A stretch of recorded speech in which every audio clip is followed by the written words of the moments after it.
New Delhi has become the center of the global AI universe this week.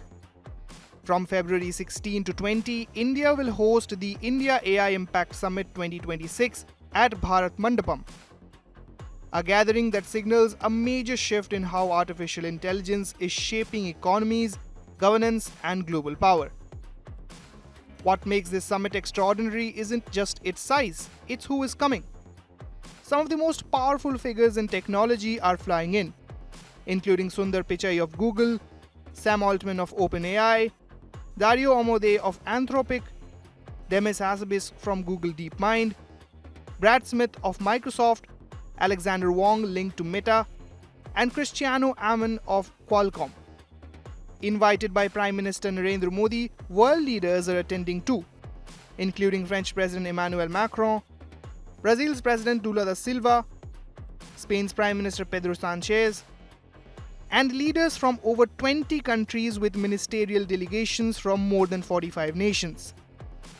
AI Impact Summit is a very comprehensive summit. It will be basically working on seven chakras, which are the 7 themes. The 7 themes are AI for economic growth and social good, democratizing AI resources, second.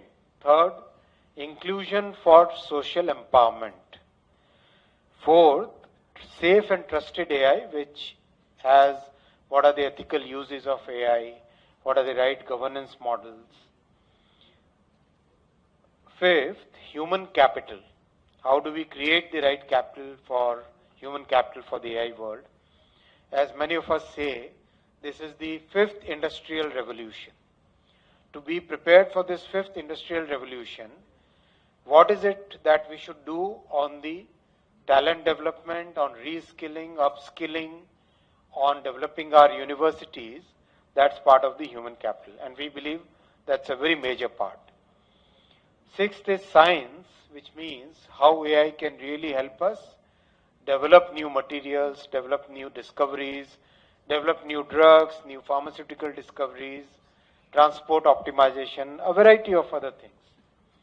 And last is 7th, resilience, innovation and efficiency, because we believe in climate goals very sincerely. We believe in clean growth as India, as a country and as a government. So that's why this is one of the major themes. So these 7 themes are all encompassing. It's a very comprehensive agenda we have kept. There will be more than 500 separate sessions in which the best brains of the world are participating, including 2 Nobel laureates who are going to discuss about all aspects of AI. And that is why we are saying that this is the biggest summit on AI ever held in the world. So why is the world suddenly converging on India for AI? Because the AI race is no longer just about who builds the biggest models. It's about who can deploy AI at population scale in healthcare, education, finance, governance, and infrastructure. And that's where India stands out. With over 1 billion people, hundreds of millions of internet users, and one of the world's largest developer communities, India isn't just a market. It's a real-world testing ground for AI systems that must work across languages, cultures, and complex public services. Just as India transformed digital payments with UPI and built national-scale digital identity through Aadhaar, it is now positioning AI as the next layer of public infrastructure. That's why global tech firms aren't coming for ceremonial speeches. They are coming for partnerships, government collaboration, enterprise customers, data ecosystems, and long-term commercial growth. India offers something rare: massive scale, openness to global technology, and a government actively pushing AI adoption across sectors. While the US remains a core revenue hub and China remains tightly regulated, India is the world's biggest open runway for AI deployment. The summit itself is built around 3 principles: people, planet, and progress, showing India's strategy isn't just about innovation, but about inclusive growth, sustainability, and governance.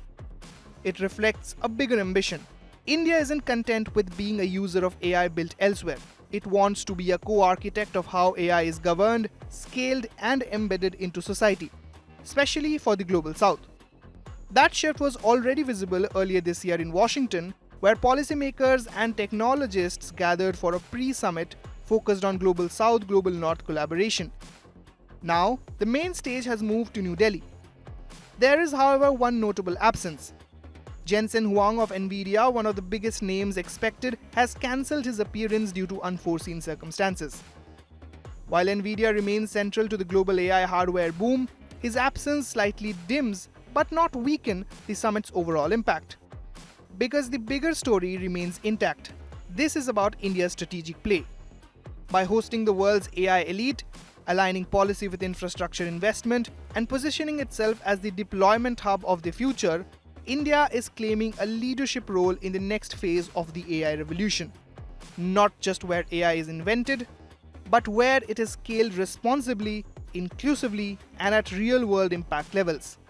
The global AI future is becoming multipolar. And New Delhi is now firmly one of its capitals. The headline of the event is impact. So we have to look at, yes, India is going to develop our own models. We are investing on the infra side. We're trying to build on the compute side. We're enabling deep tech research, innovative funding for supporting all of that. And a lot of that is going to be put out there in the world during the event. But what I'm really looking at is the value creation to society. And this is where the Indian experience, where we've been able to leapfrog older models because we did not have that legacy investment and we were immediately in a leadership pole position. Even in mobile technology, if you look at it. For about a decade, we were ahead of what the US standard was because we didn't invest in the legacy system, we took to the best. You look at our DPI, our financial fin payment system, the kind of startups that have come out, and the adaptation of that in Africa, in Global South, there's an understanding that there is a shared set of problems and unique situations. And it's not the West versus the rest. I don't really completely agree with the nomenclature of even the Global South, but these are the systems that we use in the global context. This summit isn't just a conference. It's India announcing that it intends to help shape how artificial intelligence transforms the world. With Farhan Khan, Bureau Report, India Today Global.